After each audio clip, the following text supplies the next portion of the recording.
예수님의 그 공생의 사역의 왜 첫 번째 표적을 왜 이 사건으로 기록을 했는가?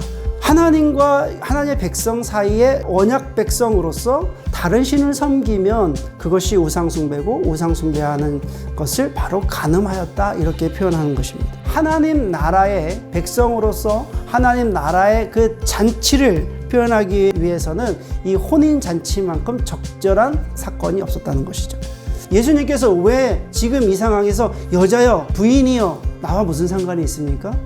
그리고 내 때가 아직 이르지 아니하였나이다, 이렇게 이야기한 이유가 무엇이었느냐? 지금 여기서는 이제 예수님이 마리아의 아들로서가 아니라 하나님의 어린 양으로 공생애를 지금 시작하는 시점, 첫 번째 표적이 지금 가나의 혼인잔치입니다. 그러므로 지금 이 시점은 하나님의 어린 양으로서 시작하는 시점이다. 자신을 지금 드러내야 되는 그런 시점이라는 것입니다. 이제 영적으로는 만민을 구원할 구원자로서 이제 자신의 모습을 드러내야 하는 바로 시점이기 때문에 그렇다는 것입니다. 그래서 어머니 마리아에게 그것을 지금 확인시켜줘야 되는 시점이라는 것입니다. 그래서 내가 이런 사소한 일에 내가 나설 때가 아니다라고 지금 주님이 말씀하시는 것입니다. 그리고 뭐라고 말씀하시냐면 내 때가 아직 이르지 아니하였습니다 라고 이야기합니다.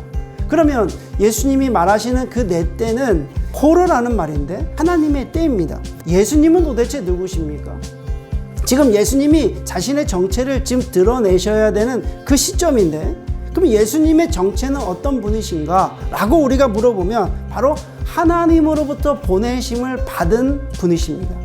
그리고 예수님과 하나님과의 어떤 타임 테이블은 아주 정확한 테이블입니다. 1.1획도 변함이 없으신 그런 계획을 가지고 움직이시는 분이셨습니다.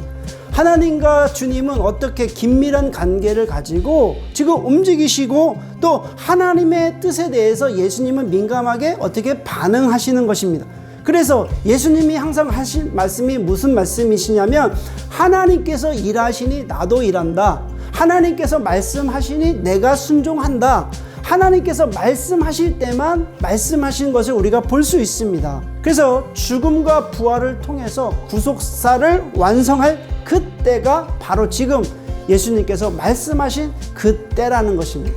자, 그러면 갈릴리 가나의 혼인잔치에 이것을 첫 번째 이적으로, 첫 번째 표적으로 그 기록한 그 이유가 무엇인가? 이 표적을 통해서 이제 예수님이 누구신가를 알렸고 이제 제자들은 이 표적을 통해서 예수님을 믿게 되었다는 것입니다. 오늘 말씀을 통해서 깨닫는 것은 바로 예수님은 우리의 인격의 질을 바꾸어 주신다는 것입니다. 물이 변하여 포도주가 된 것처럼 우리가 죄의 인격에, 세상의 인격에서 이제 하나님의 인격으로 바꾸어 준다는 것입니다. 하나님의 인격을 갖게 되면 하나님의 마음을 품게 되고, 하나님의 마음을 품게 되면 바로 하나님의 사랑이 우리 안에 있게 되는 것입니다. 하나님의 사랑이 있게 되면 하나님의 사랑으로 다른 사람들을 품어줄 수 있다는 것입니다. 사람이 사람을 대할 때 하나님의 마음으로, 사랑으로 보게 되는 것입니다.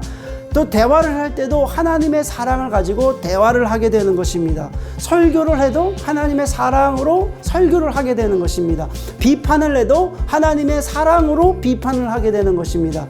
하나님의 인격, 우리가 세상의 인격이었는데 이제 예수 그리스도를 믿음으로 물이 변하여 포도주가 된 것처럼 이제 우리의 인격이 하나님의 인격으로 바뀌게 된다는 거예요. 변하게 된다는 거예요. 하나님의 인격으로 변하게 되면 하나님 마음으로 품게 되고 이제 세상에 대하는 모든 것들을 하나님의 사랑의 마음으로 보게 된다는 것입니다. 두 번째는 예수님께서는 갈수록 더 좋은 은혜를 주십니다. 날이 갈수록, 시간이 갈수록 더 좋은 은혜를 우리가 주신다는 것입니다.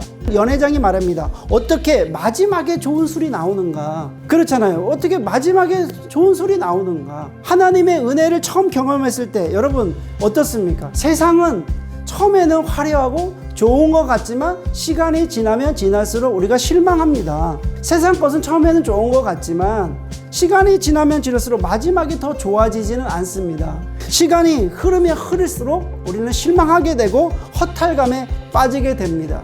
그러나 예수님은 그렇지 않습니다. 우리가 예수님을 믿었을 때는 잘 몰라요. 처음에는 그냥 기분 좋아요.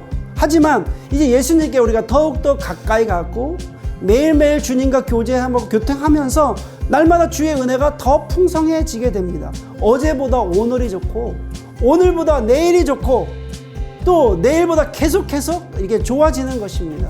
여러분, 올해 2021년 어떻습니까? 나오는 뉴스를 보면은 상당히 어둡습니다. 나오는 사람들의 이야기를 보면 다 비관적이에요. 대부분 비판적입니다. 수많은 그런 이야기를 들으면서 저도 비판적이 되고 비관적이 된다는 거예요. 근데 오늘 말씀을 통해서 하나님께서 우리에게 주시는 위로가 뭐고 하나님께서 주시는 그 기대가 뭐냐면 2021년도에 하나님의 은혜가 더욱더 풍성해질 거라는 그런 믿음입니다.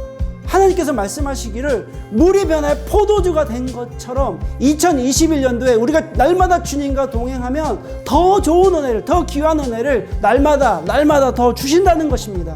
우리는 계속 성장해야 됩니다. 하나님께서 부르실 때까지 우리는 성장해야 됩니다. 올 한 해를 사람들의 말에 우리가 의지하지 말고 오늘 주시는 말씀을 통해서 예수님과 함께하는 잔치에 여러분 동참하시기를 바랍니다.